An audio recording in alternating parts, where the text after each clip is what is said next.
Hi everybody, it's great to be back here again. Itamar, it's not Friday, it's Saturday night. Just want to give a little message here. Passover is upon us.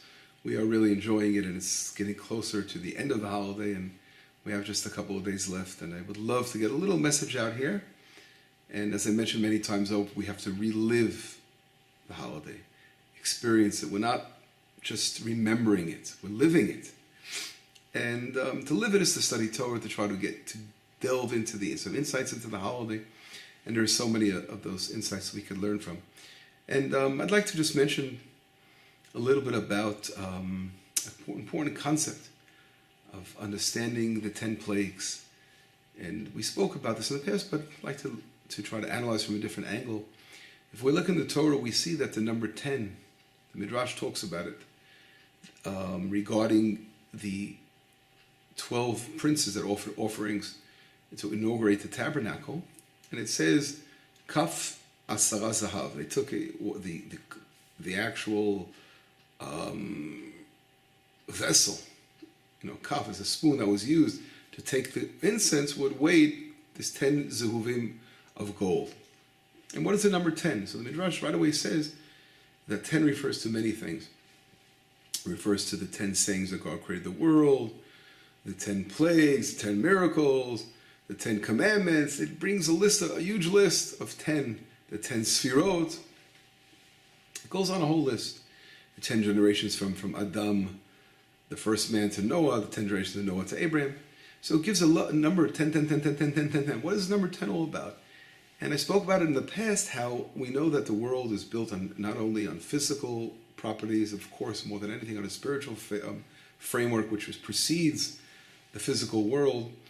And in reality, that spiritual world is built on a basis of 10, which is really stems from the divine name, the Tetragrammaton, which is the four-letter name of Hashem, which in reality is 5 letters, which in reality is 10. And this powerful name, and I'll explain how it works.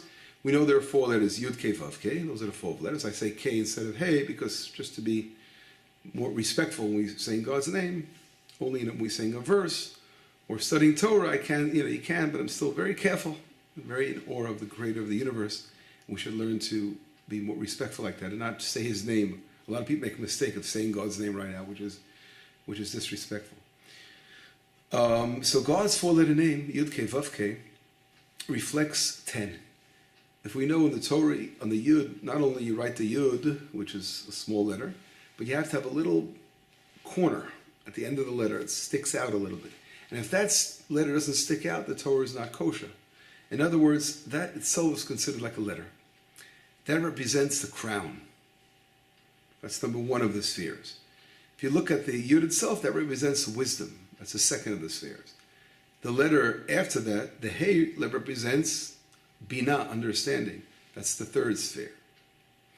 The Vav represents 6 more spheres. We call them Chagat Nehi, the 6 spheres referring to love and kindness, judgment and mercy, and everlastingness, splendor, and kingship. And the foundation, that's 6, and 3 is already 9. And the final Hey of the letter represents the Malchut, that's the 10th. So in other words, the 10 spheres are within God's name. God's name, everything that branches out to 10, is a reflection of God, because God created the world with his name, and therefore the emanating into 10 spheres or 10 aspects are always hinting to the divine name within it. The entire cosmos is there. So if we're talking about the 10 plagues now, obviously these 10 plagues are reflecting upon God is reflected within those 10 plagues, which is obviously the divine presence is there behind the scenes and teaching us something about these plagues and how it relates to us today. Today I gave a class today, and I mentioned the idea of the plagues, and one person mentioned an important concept, which is very true, is that we also have to relate to the plagues as things that are within us. Like we go through the experiences in life, and each of us are plagued in different ways, and how do we rectify that? But getting back to these 10, the 4-letter God name, which become 10, as I showed you, we will try to approach a little bit about understanding, or an aspect of understanding what this all means, as far as rectification. How was it supposed to rectify the world, etc.? So if we look a little further, I'm going to mention there another midrash which talks about the staff of Moshe Rabbeinu. Moshe Rabbeinu, who came to be the leader, taking the people of Israel out of Egypt as God's emissary, he was carrying the staff. God says, take the staff. That same staff that became a snake, that same staff that he did the plagues with. The midrash describes how the staff what it looked like, and describes it as having a very, very special stone called sapirinon. That was the name of the stone. Maybe it was sapphire. I'm trying to translate the Hebrew to the English there, but that's an unusual name. And that stone, that staff that he had, was made out of stone, and it weighed about 300 kilos. It was very powerful. It says 40 albeim sa'ah. So what is Midrash trying to teach us? A weight so heavy, what a heavy staff. Who could lift something like that up? A 300 kilo staff. And not only that, Rabbi Yehuda says on the staff there was written codes on it. What was the codes written on the staff? One was datzach, dam tzvatei akinim, blood, frogs, and lice.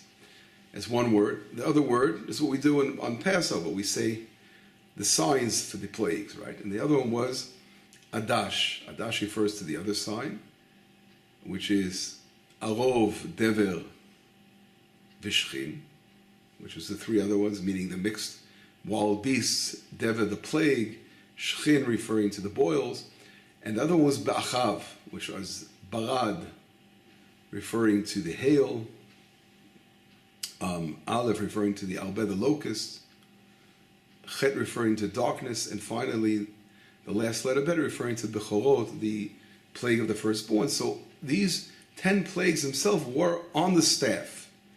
So what is the Midrash trying to say? Moshe's this huge staff that weighs so much, 40 sa'ah, which, as I said, is a few hundred kilos, and it had the plagues written on the staff. What does that mean? But there's another Midrash that clarifies. It talks about the luchot, the tablets, that the 10 Commandment tablets, they were made with the same stone. God brought before Moses when he had to redo the tablets, the second tablets. Mm-hmm. He brought that same stone that the staff was made of. So there's a connection between the Torah tablets and Moshe's staff. And in reality, we can look at it as Moshe Rabbeinu, who's he's obviously leading Israel and representing the goodness of the world, who's carrying the flag of the Torah. And that staff has to come and bring upon the Egyptians, who are going against, representing the uncleanliness in the world, going against God, and that staff has to show how the light of the Torah shines. That's really a deep message. The 40 sa'ah that it weighs, the staff refers to the 40 sa'ah of a mikvah, ritual bath has to have. That's the amount of water. 40 sa'ah has to be within to make a ritual bath. So that's a cleansing thing. So there's a sort of process here of cleansing. So we see here that the plagues themselves are 10, and they're brought about through Moshe Rabbeinu's staff, which is hinting to the Torah, which is made out of the same material. In reality, there's another beautiful midrash, which I mentioned in the past, that talks about a lion who was the king of the forest. He's the king, and he was going together with a fox and a wolf, together, and they're walking into the city, and a donkey who was given beforehand the power by the king to collect taxes. And when they came to the city, the donkey wants to collect taxes from the king and his, his group that's with him, the fox and this wolf, and he wants to collect taxes from them, just like the king told him to. So the fox says to him, "What are you collecting taxes? The king's with us here. He's going to pay taxes." So he says, "I'm sorry." The donkey says, "I've nothing to do about it. He's going to pay." And the king eventually jumps on the donkey and devours the donkey. And then he goes and tells the fox to spread out his limbs. And then when the fox sees these limbs are out there, he sees the heart. He can't resist, he eats the heart. So the king comes along, the lion, and says to the fox, "Where's my heart? I'm sorry, where's the heart of the donkey?" So he says, "What do you mean?" if he had a heart, how could he ask you to pay taxes? You're the one you're the source of everything. You're the king. And then the Midrash says this is exactly what Paro was all about. Paro, who was given by God the beautiful Nile River and that beautiful abundance, instead of pledging allegiance to God, he was an idol worshiper, and he just, in arrogance, he said he was a god himself, and he said that the Nile River is his. So in his whole arrogance, he completely denied God. This is really a deep message that the Midrash is giving, and we spoke about in the past, but there's much more to look into the Midrash, why there are 4 heroes in the Midrash, or 4 individuals there, and what each one represents. And the Shual, this fox wasn't such a righteous person himself, eating up the heart. But we see from this Midrash that Paro didn't have a heart. But on the other hand, the king asked, where is his heart? He expected him to have a heart. But we see that he lost his heart. And that's exactly what a person in this world is asked to do. And God expects from every person in the world, that's the basics of you being a human being, is to connect to your heart and to fill your heart with goodness and to follow a good path in the world. And when a person lives a life of arrogance, of uncleanliness, he's basically creating for himself plagues. He is actually being the creator of these plagues that are going to come upon him himself. Paro was completely entrenched in idol worship. He brought about, and he didn't accept God, he brought about the blood in the Nile and all the other plagues itself. It was, add a little bit to this. I read a beautiful explanation of one of a rabbi named Rabbi Raphael Hirsch, who lived, in the late 1800s, if I recall, or maybe, I think the late 1800s he's from. He wrote something very interesting. He says that they're plagues, so you can divide them into 3 aspects. There are, the 3 aspects they came against, they came to rectify. In Egypt, we know that the Jewish people were strangers in a foreign land. And, so we were treated like strangers by the Egyptians. We were enslaved, but the other one is slavery. And the third one was the Inuyim, the suffering that we went through. Those 3 aspects of being treated as slaves, of being treated as foreigners, and being tortured in the land, was what the plagues came to uproot. In other words, if we look into the plagues, we see how that, for example, let's talk about the blood of the Nile River. Here, Paro was praising, was arrogant and saying, this is mine, I own the river, this is all ours, we are the boss in the land. It came to, God said, wait a second, you have to realize that every person in this world is working on a world that God is in charge. It's God's land. The whole world is, right? We are all guests in God's land. And therefore, God's showing you think you're the boss, I'm going to show you who's the boss. And here, their sustenance, the Nile River God can just decide to turn it around and turn into blood, or make all the fish die in the Nile. So you have no control. God is really the one in control. You're going to feel like you're a stranger in your own land. And that is followed later on by the other place itself. If we see how God unleashes the wild beasts. You think you're the boss in your land, here it is, God in 1 second could just decide to unleash the wild beasts in the land. Or later on we see with the barad, with the hail, you're in control, the Nile River is always good weather, all of a sudden God is changing weather patterns, global warming, global icing, whatever you want to call it, weather patterns are changing. So God is in control of all these different aspects and teaching Paro a lesson. You think you are the boss, but now you're actually just a stranger in your own land, because God is really the boss. So that's exactly rectifying what he did to the people of Israel. The other aspect is slavery. He was being arrogant, and we are the bosses over here, enslaving the innocent people of Israel. And that same aspect was reflected, for example, or uprooted in that they became slaves in their own land as well. What happened? God unleashed the frogs. Little frogs, a little animal that's usually afraid of people, runs away. Here it came. God is showing how he doesn't have control in his own land. He's trying to be rule of others. He can't rule over even these little frogs, these little creations of God. Or another aspect, whether it's these wild beasts that were unleashed, you can look at it that way, another possibility. Just giving examples of how everything was midah, measure for measure, and reversed. He thought he had control. And of course, the suffering, we see how the plagues of darkness, they were stuck, they couldn't move, they were frightened and standing still. What can they do when such a darkness came over them? They thought they were, these leaders of the country with all their freedom. All of a sudden, God in 1 second takes away their freedom and shows them how they're going to suffer with this darkness. And God doesn't need chains to put them into prison. He can do it with just bringing darkness in the world. In other words, we see through these plagues how things are rectified. In the same way, I want to get back to what I was saying, the insight that I was trying to bring down, is that Paro brought upon himself, through his evilness and through his evil behavior, these different plagues came upon him.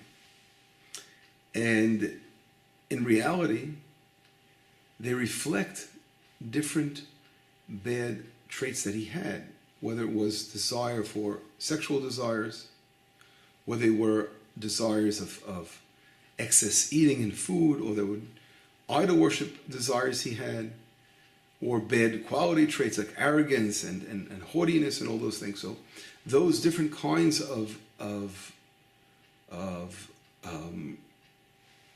uncleanliness that he had was reflected within those plagues that he brought about upon himself. So we look at the 10 in the beginning. We begin to speak about the number 10, how that reflects God. We build all our spiritual building blocks up from 10. But of course, there's also the same side we call the dark side. A person could spend his whole life building, instead of building spiritual, emulating God, building the spiritual blocks. They can build 10 uncleanly blocks that are going against God, right? Because they are. God allows for the free will in the world by us choosing from good and evil. So a person creates 10 evil forces in the world that try to go against the forces of goodness in the world. And that's really what Paro did. And therefore we know that there are another four. There are four basic things that are so basic to celebrating the holiday of Passover. We call them Pesach, Matzah, Maro, and Milah. The Paschal Lamb. The Paschal Lamb refers to the, obviously, Israel bringing an offering to Hashem. This lamb itself was balancing out the what? The evilness of idol worship that Paro had. So they were worshiping the lamb, and now Israel's taking this lamb and offering it to God. So that's sort of balancing out that idol worship. And that's what we call the lamb. The other one refers to the matzah, eating the unleavened bread. And that also counterbalances, because the unleavened bread refers to what? That refers to balancing out the ta'avot, the desires of food, of eating. Here the bread itself is a very modest bread, not all that rich food. So it's rectifying Paro's evilness regarding to food. Maro, which is the bitter herb, represented the bad qualities that Paro had. The arrogance and all the haughtiness and all the other bad qualities he had is reflected within the Maro. And the circumcision, that rectifying the sexual sins and evilness of Paro. So in other words, the four things that the Jewish people had to adopt as commandments, the major commandments of the holiday of Passover, a person who, without being circumcised, can't bring the Passover lamb, etc., that was all rectifying what Paro did, the unclean world that he created. So in other words, we're getting back to the staff of Moshe Rabbeinu, which had these different makot engraved on it, the plagues on it. It was all to show that Moshe Rabbeinu was coming along with this staff, and he's trying to rectify what the uncleanliness in the world. And that in reality is what the Torah is all about. The Torah begins with the letter Bet and ends with the letter Lamed. If you spell those letters, Lev, heart. The Torah is the heart. Paro, who didn't have a heart, as I reflected in Midrash, saying, where's his heart? He lost his heart because he gave his heart over to the dark side. And the Torah is to bring the light and the heart, the true heart, the goodness in the world. And that's reflected in these four aspects we spoke about. And we see, the Midrash goes on to say that the staff that Moshe Rabbeinu had was really the same staff that Jacob had when he crossed over with his staff over the Jordan. And that same staff we see later. Aaron had that staff, King David had the staff, and the Messiah will carry the same staff at the end of the days. In other words, at the end of days, the Messiah will come and it will be holding the staff, which we said represents purity, and the divine, the staff, which we said before, has that beautiful stone and connected to the 10 Commandments, and it weighed 40 sa'ah, which was, I said, the weight of the amount of water that enters a purifying mikveh. That refers to the Torah, the same thing that the 10 Commandments weighed. That staff is being carried by the leaders of Israel throughout the generations till Messiah, which has to rectify the world, because we have to rectify this uncleanliness of the world, and that all comes through Torah, through understanding Torah, which is the heart of creation. We can rectify the hearts. And that's where there was an expectation for Paro, a leader, world leader, to follow God and to go the right path, but he failed. And that is really the job, the mission of Israel, to be light to the nations and to try to lead the world to rectify their hearts. And through this process, we will see a world that eventually will follow God's path. And all these plagues will turn to goodness, turn them around and rectify the world. That really is a message, I think, that we can leave you all for Passover, and let it continue to have a wonderful holiday, and let us reflect upon ourselves and rectify our hearts. As King David says, Lev tahor berali Elokim, God, create me a new heart, a pure heart, v'ruach nachon, and the proper spirit, chadesh, renew within me. King David asking for that. Let us ask Hashem on this holiday to rectify our hearts and let us bring light and goodness into the world. Chag Sameach, B'sarot Tova, have a wonderful holiday, and we'll be in touch soon. Bye-bye.